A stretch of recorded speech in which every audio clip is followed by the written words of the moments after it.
Of course. Here's section 1 of your story script, minimum 500 words, written in a direct, emotionally resonant style without repetition or fluff. Perfect for a faceless narration video. It was a Thursday evening, the kind that smelled like tired routines and unspoken things. Daniel was outside again, laughing with the neighbors over beers in the driveway. I stood at the kitchen sink, rinsing a plate that didn't really need rinsing, just to feel like I was doing something. The window above the sink was slightly cracked open, letting in the sound of his voice. Warm, casual, distant. Our marriage wasn't broken. Not in the loud, dramatic way people imagine. It just settled. The kind of settling that happens after years of choosing convenience over conversation, silence over small fights. We were good partners, decent roommates. But lovers? Not really. I dried my hands on a dish towel and reached for my phone. A notification glowed softly on the screen. Jake. My heart paused. For a second, I forgot how to breathe the way you do when a name brings a flood instead of a memory. We hadn't spoken in years. Not since my wedding, actually. He was the almost. The what if. The man who told me he loved me too late, who watched me walk down the aisle and never looked back, until now. His message was simple. Hey, I saw a photo of you. You look happy. Just wanted to say hi. Happy. I stared at the word longer than I should have. It didn't offend me. It just didn't feel like mine. I tapped out a reply. Hey. Long time. Hope you're well. I almost deleted it. I didn't. Within seconds, he responded. I'm in town for a few days. Can I steal you for a coffee? I looked outside. Daniel's head was thrown back in laughter, a beer bottle in hand. The sound was muffled through the glass, like I wasn't really part of his world just then. Or maybe I hadn't been for a long time. I thought about saying no. Thought about being noble, brushing it off, deleting the message. But my thumb hovered over the keyboard for a beat too long. Sure. Tomorrow? The moment I hit send, I felt something shift. A dull ache in my stomach. Not guilt, anticipation. Jake was once the person I told everything to, back when life felt electric and unpredictable. With him, I never had to guess how I felt. Or how he felt. With Daniel, things were safe. Predictable. Kind. But safety doesn't spark like danger does. Outside, Daniel waved up at me. I smiled, automatically. Reflex. Then I turned off the kitchen light, phone still in hand, and stood in the dark for a while longer. Since my husband was outside, I decided to handle it on my own. Let me know when you're ready for section 2, and I'll continue in the same tone and quality. Of course. Here's section 2 of your story script, minimum 500 words, continuing seamlessly from section 1, keeping it sharp, emotionally charged, and without repetition or filler. He picked the same cafe we used to go to back then. That detail hit harder than it should have. I arrived early, more out of nerves than punctuality.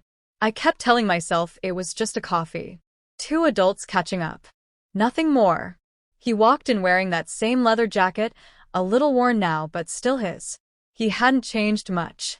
Slightly older around the eyes, maybe, but still carrying that calm confidence that used to pull words out of me without trying. He smiled like no time had passed. Hey, you look well. You look the same. I laughed softly. You don't. Better or worse? Just different. We sat down. The conversation started light, jobs, cities, families. But the space between us held something heavier. It didn't take long for the small talk to crack.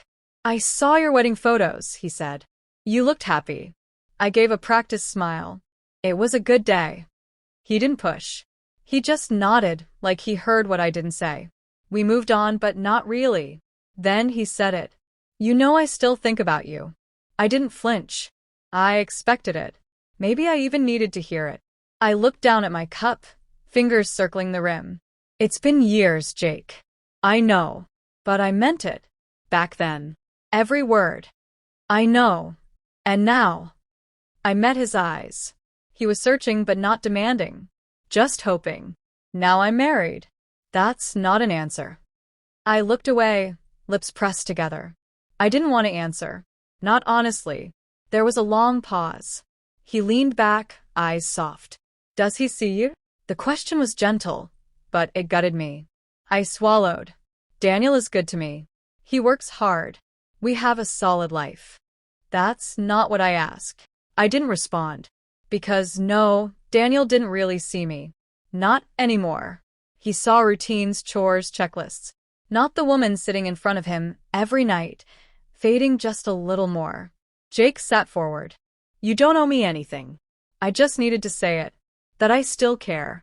That part of me always will. He wasn't pushing. But he didn't have to. I already felt the shift. This wasn't just coffee. This was memory pulling at reality, emotion stepping back into a space I thought I sealed off. When we left, we hugged. Just a moment. But my body remembered him. The way you remember warmth after a long winter. I walked to my car in silence. I didn't text Daniel. Didn't tell him where I was. I told myself it wasn't a lie. Just an omission. Back home, I made dinner, asked Daniel about his day, and nodded at the right moments. He didn't notice anything off. But I felt it. Something had reopened. Something that hadn't died, just waited. It was just coffee, but something in me already felt changed. Let me know when you're ready for Section 3. Of course. Here's Section 3 of your story script, minimum 500 words, continuing in the same focused, emotionally intimate tone. I told myself I wouldn't see him again. One coffee, one conversation, and that would be it. But 3 days later, I found myself parked outside his hotel, hands trembling slightly on the steering wheel. He opened the door like he'd been waiting, not surprised. Just quiet, calm. Like he already knew I'd come. We didn't speak much at first. He poured me a glass of water. I sat on the edge of the couch. It was awkward, not in a bad way, just loaded. I said it first. I shouldn't be here. He didn't argue. Then why are you? I don't know, I whispered. But I did. I was there because I missed being wanted. I was there because someone looked at me like I was still more than a role I played. Wife. Woman. Anchor. Ghost. He sat down beside me, not close enough to touch, but close enough to feel. I never stopped wondering what it would have been like, he said. I didn't respond. He leaned in. Not forceful. Just waiting. When our lips met, it wasn't explosive. It was slow. Familiar. Like something misplaced being found again. My hands were on his chest before I realized they moved. His fingers ran through my hair the way they used to when he thought I was the only woman he'd ever love. The kiss deepened, and for a few moments, I forgot where I was. I wasn't anyone's wife. I wasn't carrying years of quiet disappointment. I was just me, breathing, wanting, alive. But when it was over, I pulled back fast. My stomach twisted. I stood up too quickly. I have to go. He didn't stop me. Just nodded. You don't have to be sorry. I'm not sorry, I said. That's the problem. I walked out before I lost the will to. My heart was pounding so loud I could barely hear the sound of my own footsteps. Guilt hadn't fully arrived yet. That would come later. What I felt was weightless and terrible at the same time. At home, Daniel was on the couch, watching something. He looked up and smiled. You okay? I nodded. Just tired. He went back to the TV. I went to the bathroom, stared at myself in the mirror. My skin was flushed. My lips still tingled. I splashed water on my face, hoping it would wash away what I'd done. But nothing about me looked different. That night, he kissed my forehead before bed. I laid there, back turned, eyes open in the dark. I thought I'd feel clearer after seeing Jake. But all I felt was divided. Like I'd cracked myself in two and neither half belonged here anymore. I had crossed a line. Now there was no going back. Let me know when you're ready for Section 4, the final part. Of course. Here's Section 4 of your story script, minimum 500 words, concluding the story with clarity, emotional tension, and subtle finality. I didn't see him again. I ignored the 2 messages he sent. The third one I deleted without opening. Not because I didn't care, but because I cared too much. And because I knew if I responded, I'd go back. And going back meant losing whatever balance I still had. Daniel noticed I was quieter, but not different enough to ask real questions. He asked if I was stressed, if work was getting to me. I nodded. He accepted it. That was the rhythm of us. Ask just enough, never dig too deep. Each day, I moved like everything was normal. I made coffee, folded laundry, laughed at his jokes. But I felt detached, like I was living beside my life, not in it. One night, he reached for my hand across the dinner table. A simple gesture. My first instinct was to pull away. I didn't. I let him hold it. His thumb brushed my knuckle like he still meant it. I looked at him, really looked. He hadn't changed. But something in me had. He told me he was thinking of planning a weekend away, just the two of us. I nodded, smiled, said it sounded nice. And part of me wished it could be enough. But it wasn't about weekends. It was about everything in between that we'd stopped fighting for.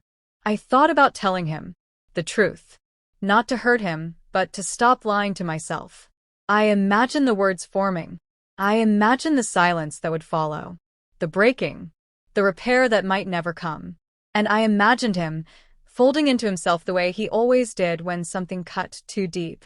In the end, I didn't say anything. I sat with the silence. I chose it because I knew what confession would mean. And I wasn't ready for that cost. I wasn't ready to become the woman who destroyed her marriage over a few stolen moments. But I also wasn't the same woman who watched him from the kitchen window, thinking everything was fine. That version of me was gone. I deleted Jake's number. Not to erase what happened, but to stop pretending like it was unfinished. It was finished. Because I made it so. Daniel kissed me on the cheek that night, told me he loved me. I whispered it back. It sounded like habit, but I meant it. Just not in the way he needed.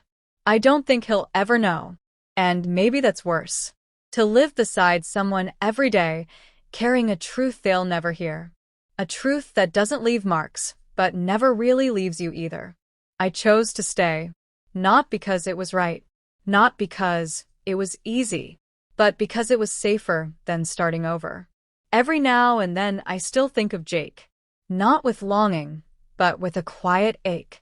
A reminder of what could have been if timing had been kinder.